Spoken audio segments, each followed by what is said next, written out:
13 शबों का साथी।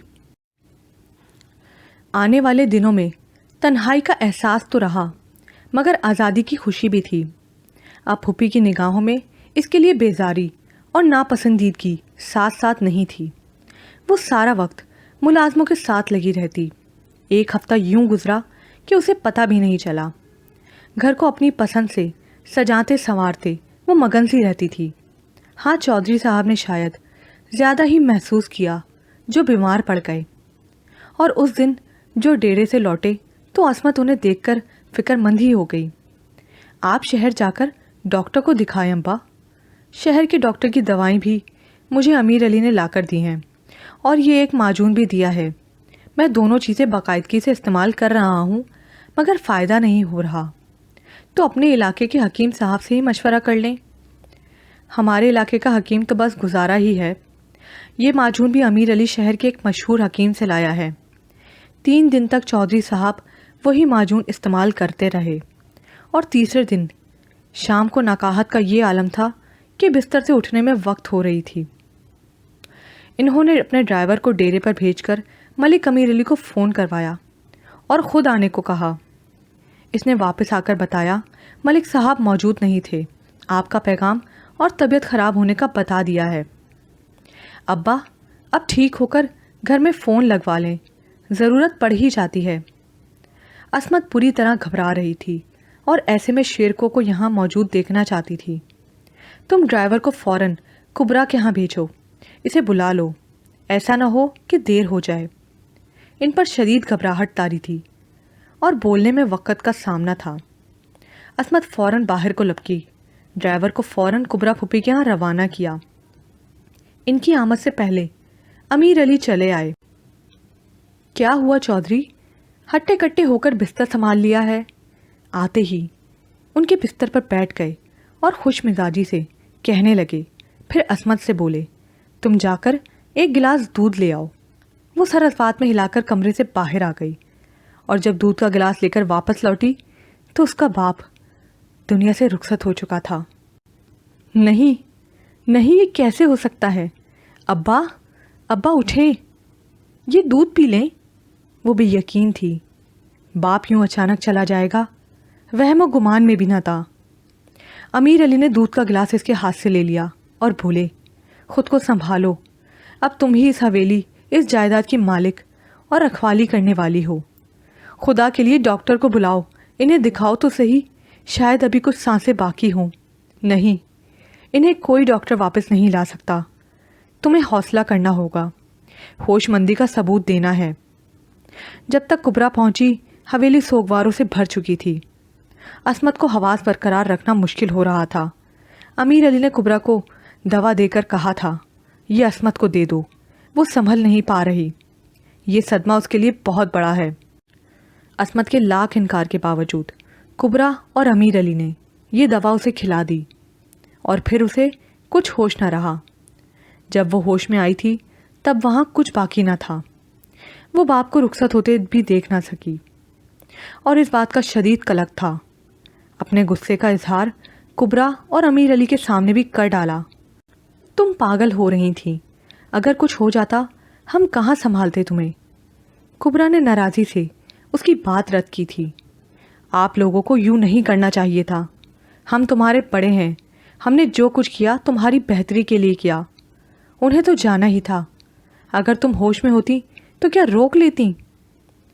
इतनी जल्दी क्यों की गई उन्हें आखिरी मंजिल तक पहुंचाने में? शहजादी, ये तो अल्लाह और रसूलुल्लाह सल्लल्लाहु अलैहि वसल्लम का हुक्म है, हमने कोई गलत काम नहीं किया।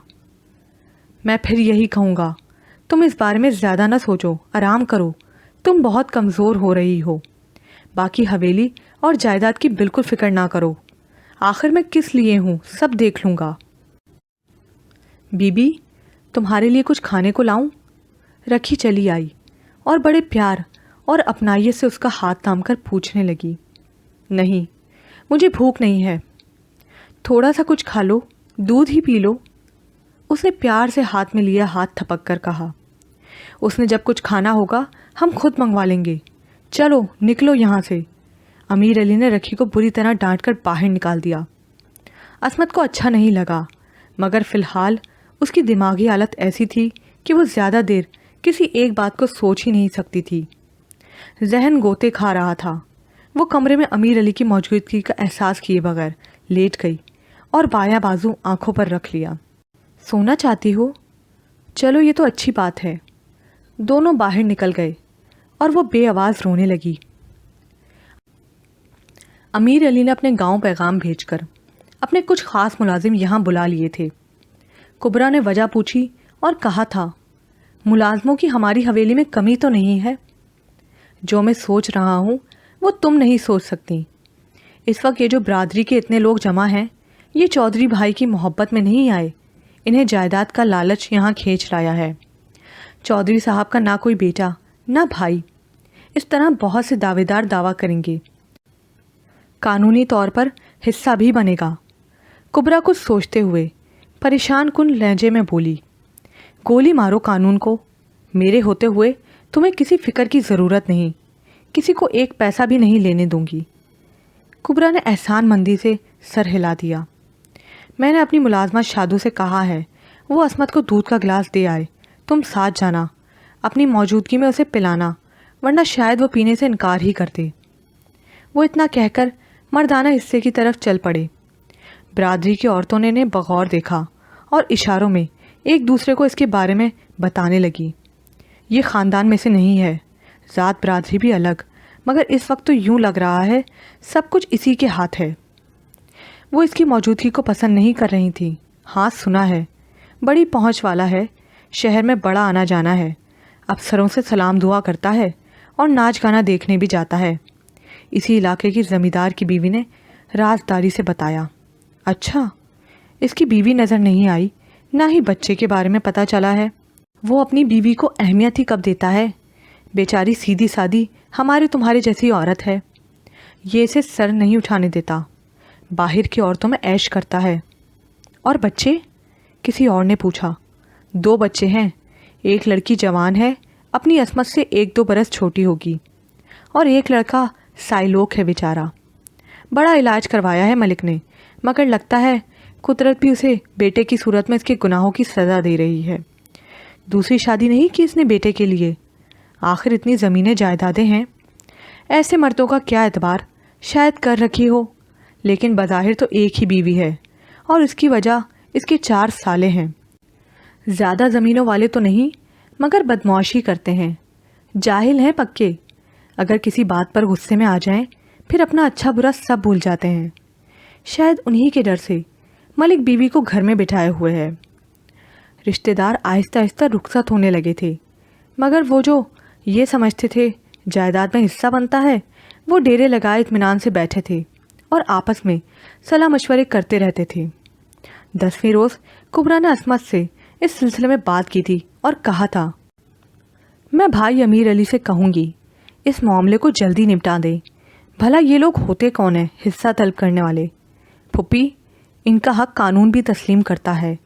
میرا خیال ہے جو کچھ قانونی اور شرعی طور پر ہمارا حق بنتا ہے وہ ہمارے لیے کافی ہے۔ ایک تو تم پر پتہ نہیں کس دنیا میں رہتی ہو، ارے یہ تمہیں غائب کروا کر ساری جائیداد ہڑپ کر جائیں گے۔ خیر، اب ایسا بھی اندھیر نہیں، میں پڑھی لکھی لڑکی ہوں۔ ہاں بی بی، یہ پڑھائی ہی تو سارے فساد کی جڑ ہے۔ کتنا کہا بھائی سے، بس کرو اب، بی بی رانی کو بیانے کی سوچو، مگر ہماری کس نے سنی تھی، بھگتو اب۔ عصمت کے لیے پھپھی کا یہ رویہ، یہ انداز کسی صدمے سے کم نہیں تھا۔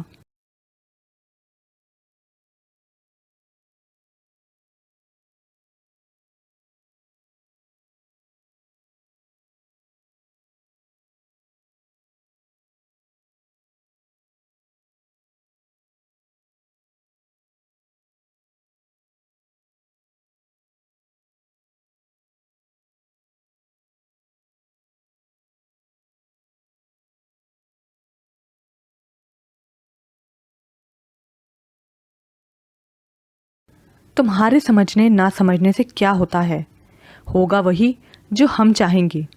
وہ سر جھٹک کر کمرے سے چلی گئیں۔ مجھے ہر صورت شیرکو سے ملنا چاہیے اور اس سلسلے میں مشورے کے ساتھ ساتھ قانونی مدد بھی مانگنی چاہیے۔ یہ فیصلہ کرتے ہی اس نے رکھی کو بلوا کر کہا، ड्राइवर से कहो गाड़ी निकाले, मुझे एक ज़रूरी काम से अभी रवाना होना है। रखी के जाने के बाद इसने उठकर लिबास तब्दील किया और अलमारी से चादर निकालने लगी थी कि एक बार फिर अमीर अली बगैर दस्तक दिए इसके कमरे में चले आए। मैंने सुना है शहज़ादी कहीं जाने की तैयारी में हो। वो इसके बहुत करीब पुश्त पर आ खड़े हुए। मैं असमत हूँ, मुझे शहज़ादी मत कहा करें। वो मुस्कुराए और उसकी बात नज़रअंदाज करते हुए बोले, कहाँ की तैयारी है?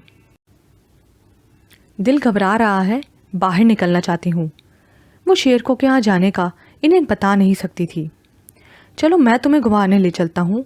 शहर यहाँ से 1.5 घंटे की मुसाफत पर तो है। शहर चलते हैं, तुम्हें ढेरों शॉपिंग कराऊंगा, सारी बोरियत दूर हो जाएगी। मैं तन्हाई चाहती हूँ, आप फ़िलहाल इधर रहें, घर का ख्याल रखें। इसने मसलियत से काम लेते हुए कहा था। मगर तुम अकेले तो जा ही नहीं सकती, इसकी इजाज़त मैं तुम्हें नहीं दे सकता। मगर मैंने आपसे इजाज़त ली कब है? मैं अपने घर में हूँ, ख़ुद मुख्तार हूँ। नहीं, ये सिर्फ तुम्हारा ख्याल है। मेरा मतलब है तुम दुश्मनों में घिरी हुई हो। ये नाम निहाद रिश्तेदार मौके की तलाश में हैं, तुम्हें अगवा भी कर सकते हैं और कत्ल भी। तुम मेरे दिल की बहुत करीब हो, तुम्हें कोई भी नुकसान पहुँचे ये मैं बर्दाश्त नहीं कर सकता। मगर मैं बस। इन्होंने हाथ उठाकर इसे कुछ कहने से रोक दिया। मैंने कह दिया तुम बाहर नहीं निकल सकती, क्योंकि मुझे तुम्हारी सलामती अजीज़ है।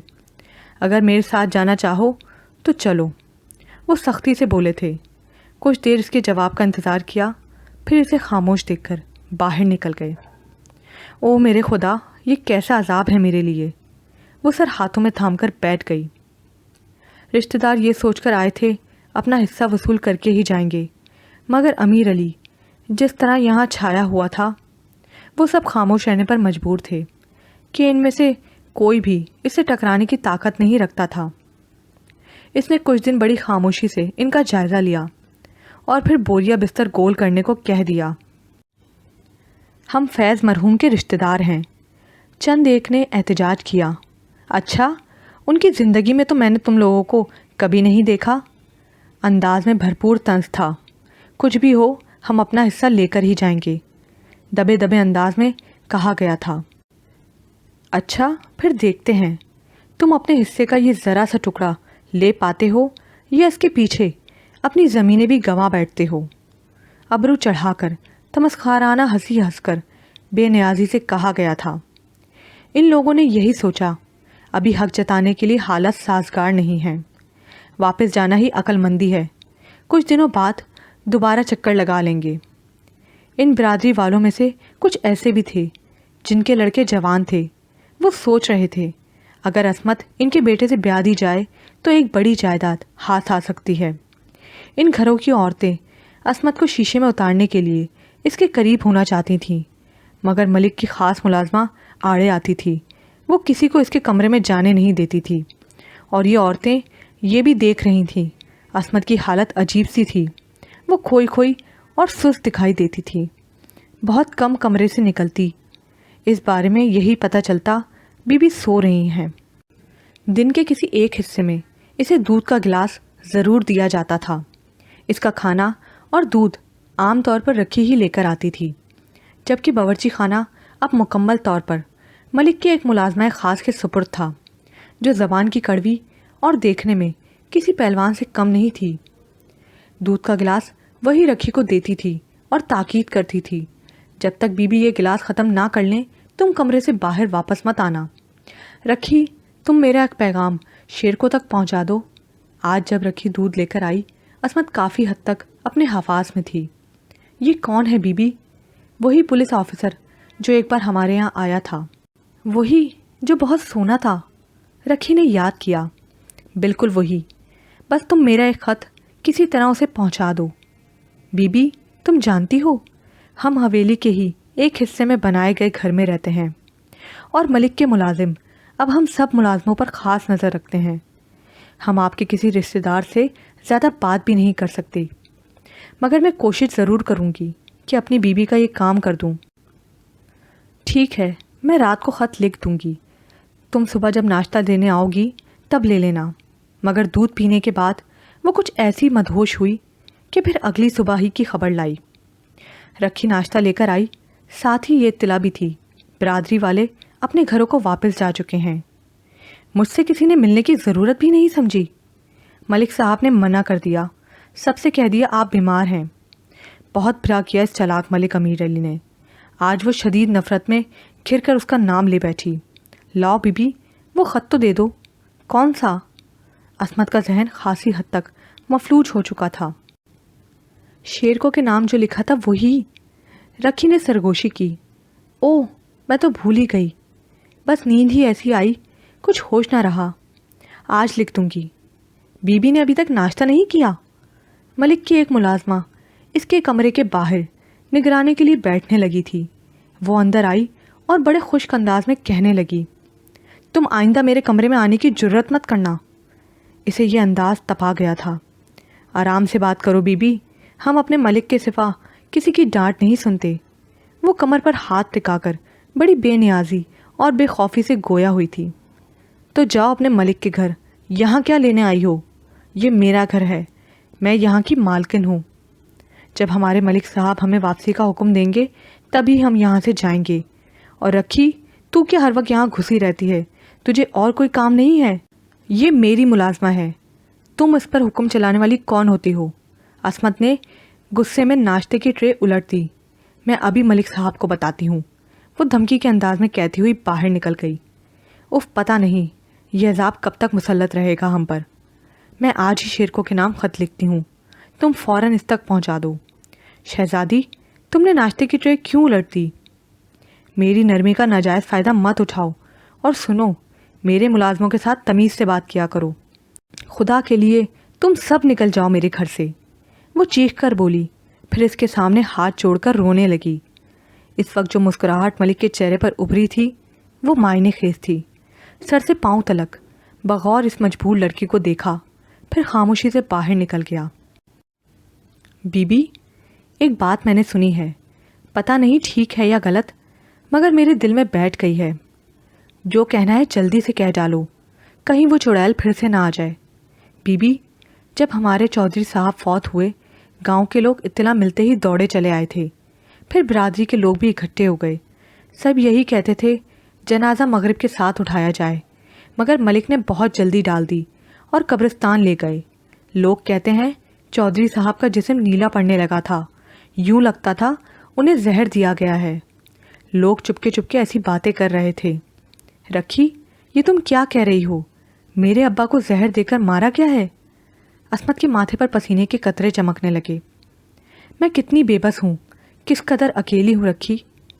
تم نے یہ بات مجھے بتا کر مجھ پر بڑا احسان کیا ہے۔